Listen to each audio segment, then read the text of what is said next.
Grabe ang inabot ko dito sa hospital na to. Ang hirap talaga pag mahirap ka lang. Bukod sa pangit na nga yung lugar, pangit pang serbisyo. Tapos, ang susungit pa ng mga nurses at doktor. Gutom na ako. Sana man lang dumating na yung asawa ko.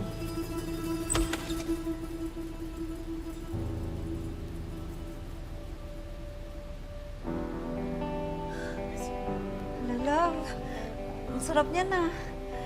Sa wakas makakatikim rin ako ng ibang pagkain. Sawa na ako sa pagkain ng hospital eh. Naku, huwag kang umasa. Nilagay ko lang naman to sa paper bag eh. Pero ito rin yung pagkain dito sa ospital. Ito. Oh, di ba?